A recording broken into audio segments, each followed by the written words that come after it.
Jack Della Maddalena is the UFC welterweight champion of the world as he dethroned Bully B Belal Muhammad in an actual banger of a fucking fight, it must be said.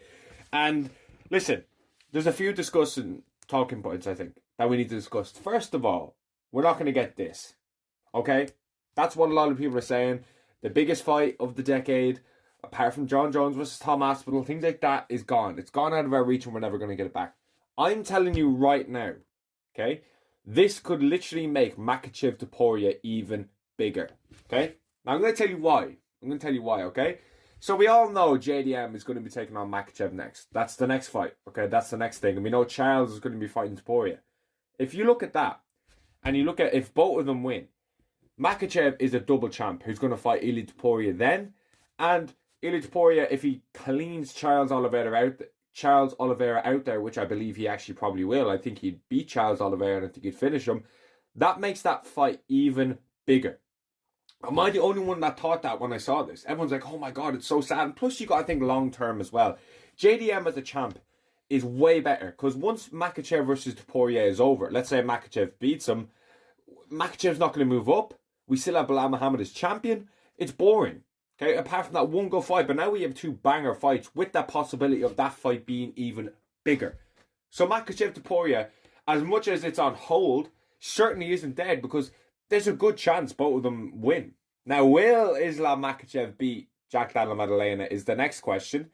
I'll get onto that, but I really want to talk about the fight first. So, the judges' scorecards. Two judges gave JDM the fight by a round, which is crazy, in my opinion, okay? There's absolutely no way you score that fight for Belal Muhammad. I want to get to that straight away. You cannot score that fight for Belal Muhammad. I gave Belal the fourth, okay? First was close enough. I gave it to JDM, damage beats all.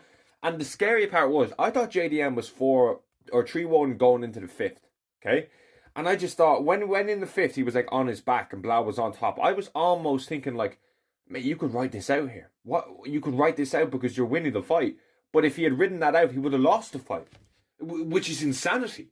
It's insane. Now, don't get me wrong. These were kind of close rounds. It's not as if JDM clearly won. But damage beats all. JDM definitely won those rounds. Okay? Let's be honest here. JDM 100% won those rounds. I'm really excited to talk about the welterweight division now because we have got something that we have been craving.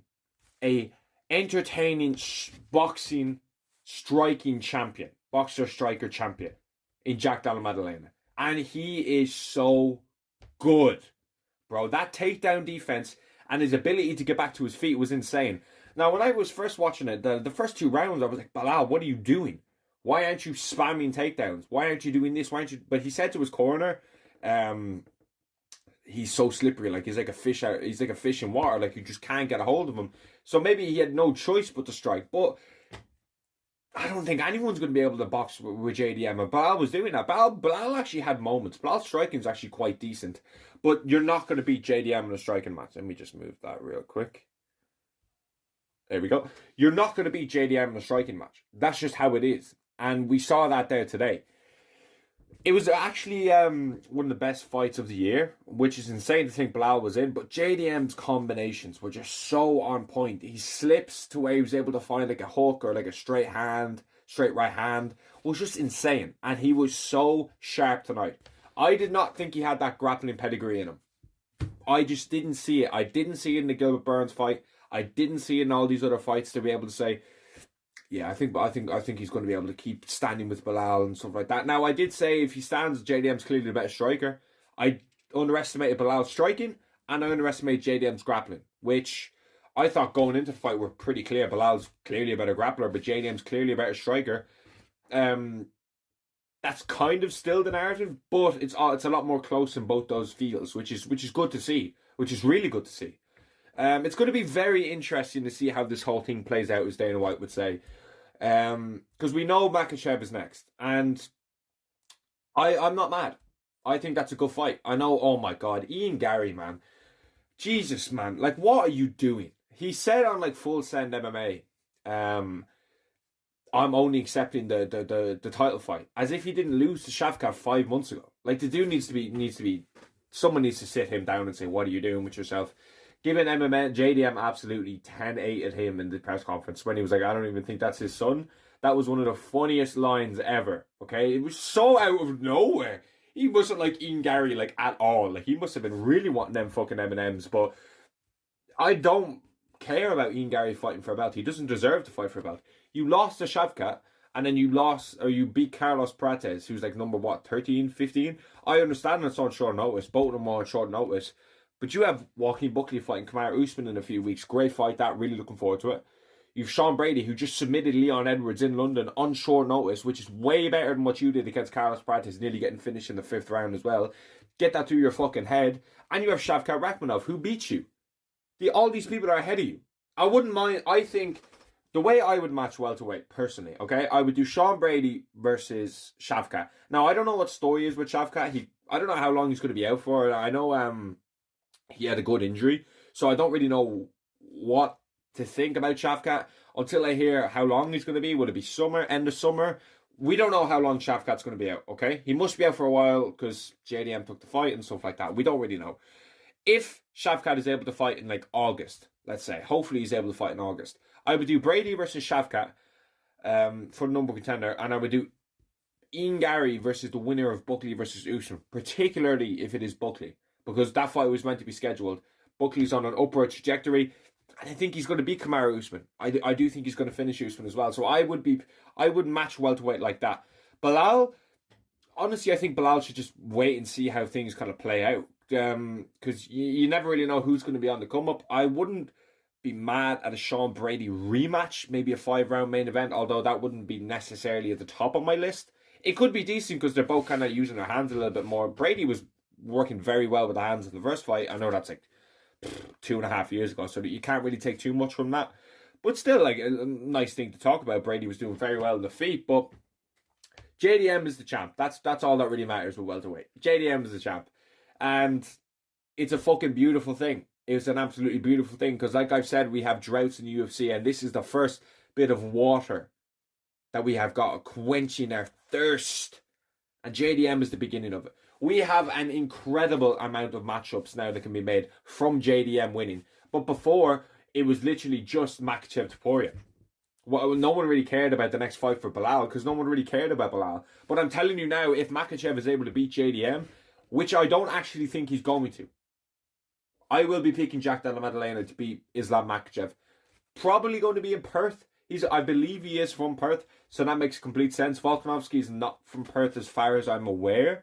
I don't know, actually. I don't know if he's from Sydney. I'm not 100% sure where Volkanovski's from, but I don't think it's Perth. Maybe it is. I could be wrong.